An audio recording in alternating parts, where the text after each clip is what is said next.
Hello Afrika Mashariki, karibu Nairobi, popote pale ulipo, kipindi unachokipenda ndio mwanzo tu kinaiteka anga sasa, #TopSport. Ndio tuende sambamba kabisa leo.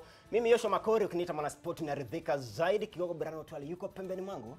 Thank you so much, Makori. Yes, another edition of Top Sport right here where we discuss much more in sports. And the Harambee Stars will be are expected in the country a few minutes from now. They'll be landing from Egypt, where they drew 1-1 with the hosts. They also will be meeting on Monday, playing Togo in their second qualifier. We'll be discussing that and much more. Rugby as well. Kenya Cup continues match day 4. We also have the national teams, Kenya Sevens, men and women's teams already qualified for the Olympics. We'll be discussing that also. And also we try and see how much more they need to work towards making it, having a better record for the Olympics later in 2020. Makori, a lot to discuss. Mambo mengi tuna dada wetu Bethin.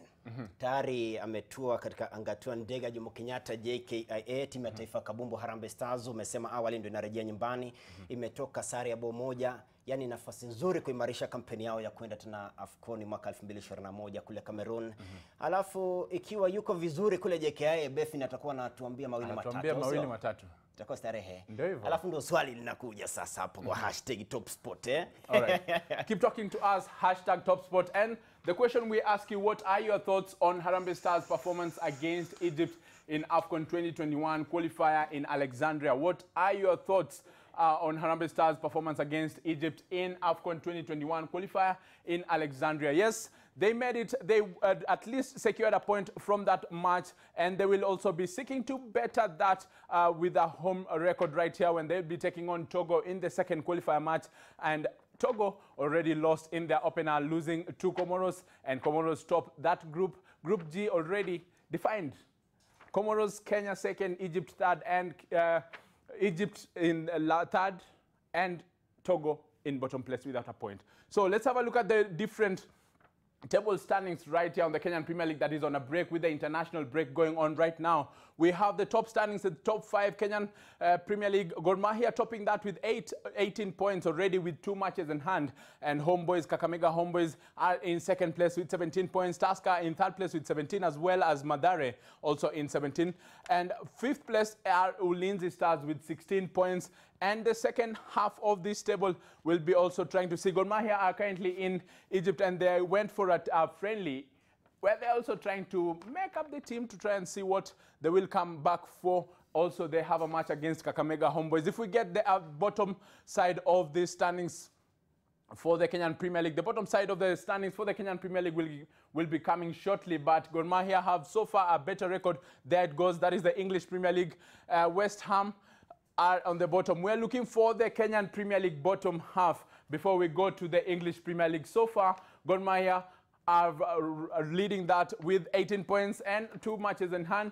And second place, we have Kakamega Homeboys. This is the English Premier League. We'll be getting back to it shortly. But already what we have here is the bottom of that. And top of the English Premier League is the Liverpool, leading on 34 points. Leicester City are second with 26 points. Chelsea are third with 26 as well. And Manchester City, who are the defending champions, are fourth on 25 points. Sheffield United complete the top 5 with 17 points. And Arsenal are in 6th place. And Manchester United, 1 point separated with Arsenal in 7th place, I suppose. Before we go back to KPL, let's get the bottom half of the English Premier League, where we had that coming up shortly. The bottom half of the English Premier League, we have West Ham United have 16th placed with 13 points. Aston Villa in 17th place with 11 points. Watford United are on 18th with 8 points, and 19th place are Southampton. These 2 teams are the bottom 3 with Norwich completing that with 7 points will be battling for relegation. Who will go at the end of that? By December, we'll be at least trying to see who would be better placed to go for relegation and who will be better placed to win this year's title, that is the 2019-2020 season. Also back on the Kenyan Premier League bottom half, sorry for the mix-up on that. We have the bottom half of the Kenyan Premier League. We have Nzoia, who are in position 14 with 8 points. Kariobangi Sharks, beg your pardon, with 7 points in 15th place. All-Stars, Kisumu All-Stars with 6 points in 16th place. And Sony Sugar on 17th position with 4 points. At the bottom of the table is Chemelil, who already gave out some matches not attending to some matches, and they are bottom with 1 point there. We go to some rugby, the Kenya Cup fixtures this weekend. We have those matches that are lined up. Match day 4 of the Kenya Cup action this afternoon. We go to those matches. Currently, Top Fry and Queens will be playing at 4 p.m. Top Fry Nakuru, who are at the bottom of the table, playing Queens. And Nondescripts will be taking on Kabras Sugar. Menengai Oilers will be playing KCB later on as well. Homeboys taking on Western Bulls, and Impala play Mwamba.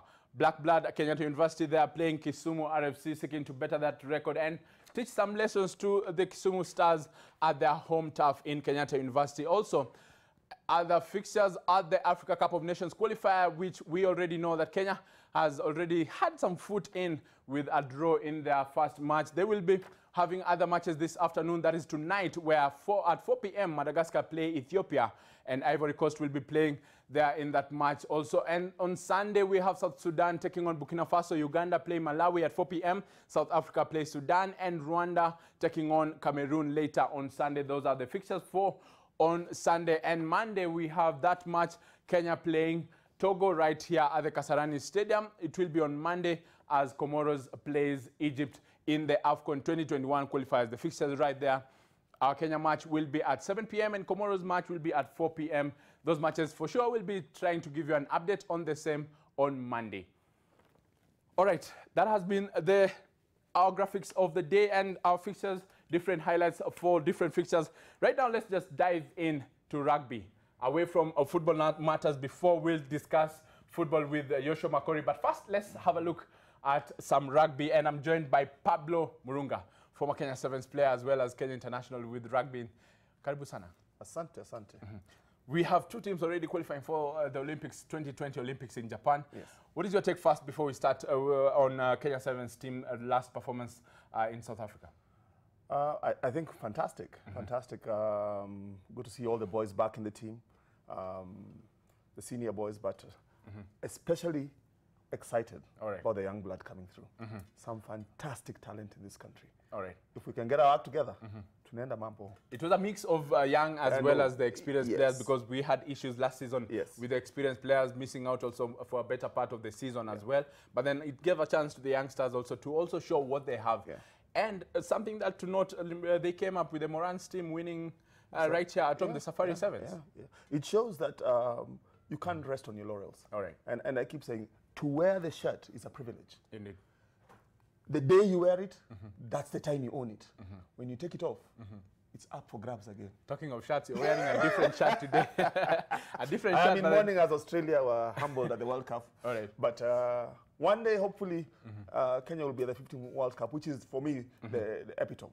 All right. Shujaa joins Lionesses already. Lionesses were the first to qualify, being one of the rugby teams that we have. But then Paul Finn is saying that, indeed, yes, we've won a good record, which was 31-0 against Uganda, but a lot still need to be done in terms of ball handling, attacking, defense. A lot still have to be done.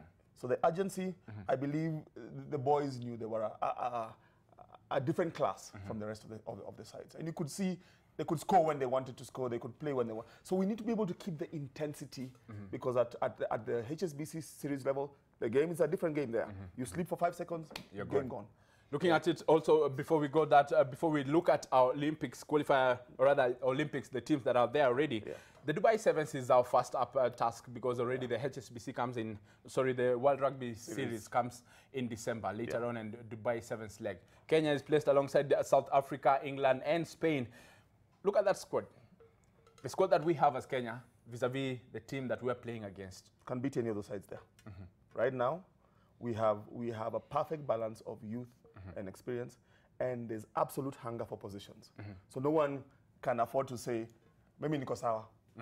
Yeah. So we have, and I think for a while now, we haven't had, and not to belittle the Kenyan coaches, but we haven't had the technical expertise to support our growing talent. I think there's a pathway that our coaching system needs to go through to get to the level that we need to be. And our coaches need to recognize the things they need to do and the level of competence that's required to stay up here. It's not enough to have one result. You've got to have a consistency of doing things the right way. All right. But it's a system and process All right. conversation. A system and process that indeed may favor the youngsters coming on, Johnston Olindi, Yes, Daniel Tabu. yes. What more should Onyala. be done different? Yes. I think we need, first of all, to move away from the conversation that the government will fund sport.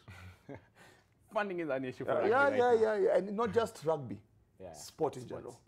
There are a lot of issues that are core in our society today that are, you would say, more important. Health, Right. education, all those things. So we need to start to think as sports people and as the administrators around sport, how do we generate revenue around the game that can self-fund the activities and bring through the talent that we require?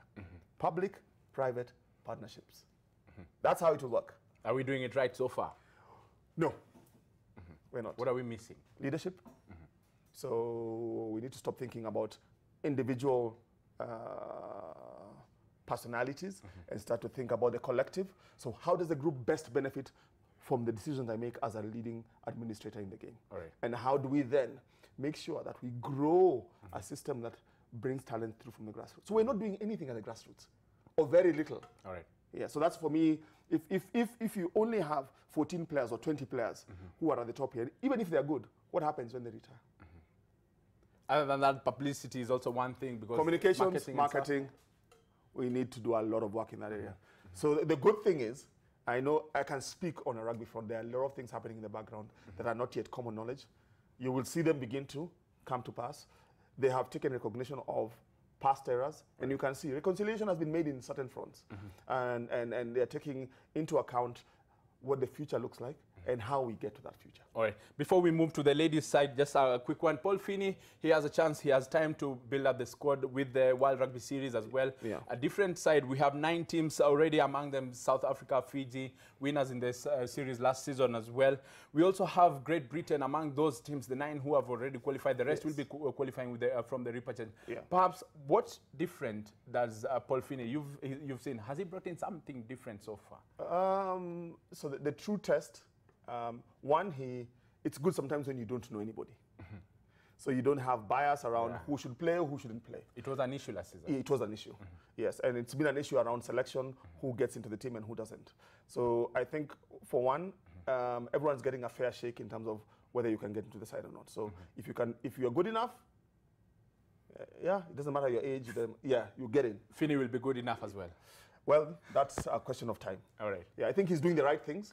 Now it's to test the mettle of his, to eat the pudding and know kama hapo ndani akiingishwa kwa moto atachomeka ama atayuyuka. All right, we wait to see if the pudding will indeed be something that will be edible come at the time for the Olympics. But then, away from that, Lionesses also have a time to build down before the 2020 Olympics. So now here's the thing. We focus a lot on the men and we've forgotten that there are ladies making huge strides. All right. Not so long ago it wasn't. We never used to talk about women at all. But they are knocking on the door of the series. Last year, they came one match from qualifying from the core series. True. And this year, the possibility is definitely there that if we put together a good process to prepare them for the Hong Kong leg, they can qualify for the core series. Now we'll have two sides. It also boils down to the process. Processes. Processes, systems, resourcing them right. Yeah. All right. Yeah. All right. That has been the national teams, the Lionesses, as well as Shujaa, the 7th team. We have the Kenya Cup entering match day for a few of the fixtures that will be coming on air right now. Those fixtures, looking at it, we know that indeed it won't be easy. Cabrasa topping there with 18 points or 15 points tied on KCB, but then they have a better goal difference. Goal difference, yeah. Again, you can see the sides that are successful, what are they doing right? All right. Organized, well resourced. So you look at a KCB, a Cabras, and you can see they are going to be the ones knocking on the door of winning the cup. Right. However, the Kenya Cup is no longer now a given. Anyone can cause an upset.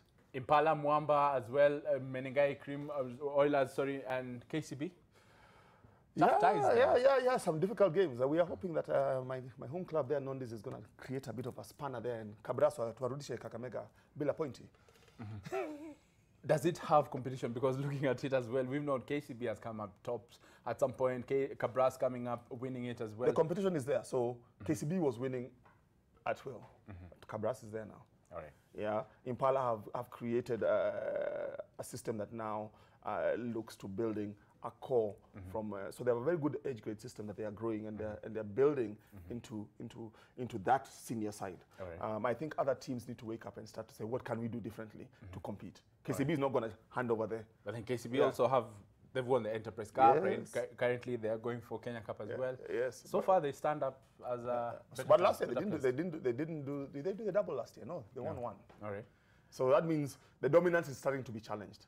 And if Cabras, in my opinion, Cabras should have won last year. All right. They were the form team, but big match temperament played on that final in Kakamega. At the bottom, we have Nakuru RFC, Queens, Black Blood as well at the bottom. Oof, Queens Tight for Nakuru. Tight for Nakuru, tight for Queens. Those are powerhouses in rugby. That place that they are playing at the moment is not the place they want to be. So that game, your game, ni kama relegation battle imeanza mapema. But then Strathmore at the championship are also trying to come back. Yes, it's as tough. well as Mean Machine. So it means if you sleep, utajipata. You go and some other come back. Yeah. All right. The future of rugby as we conclude this. Bright things in the future. Yeah. Let's aggregate the knowledge in the game. We have the right people, we have the right skills, we have the right knowledge. Let's use it. Let's stop thinking individual, let's start thinking collective. What can we do as media, as administrators, as partners, sponsors, as the government to grow the game? Shujaa and Lionesses del Ace, the Olympics. Remember, they concluded. Olympics is a tough battle. All right. And everyone knows, and everyone brings their top players there. So we can't go the way we went last time. All right. We have to be ready. We have to be ready. Indeed. All right. Thank you so much, Pablo. Thank you so much for your insights. Indeed. Asante sana. Remember, keep it right here on Top Sport for all the updates on rugby as well as any other sport. But first, let's have a look at the action that will be coming up shortly at 4 p.m. at the Kenya Cup. We have Top Fry Nakuru taking on Queens. Nondis playing Kabras Sugar. Menengai Oilers will be facing KCB. Homeboys take on Western Bulls. And Impala will be taking on Mwamba RFC. Black Blood Kenyatta University, they are playing Kisumu RFC. We wait to see the results come later on at 6 p.m. where the matches will have been concluded there. And we tell you who already Cabras are at the top so far. And we tell you who will be coming up after the end of match day 4. That has been the discussion for rugby.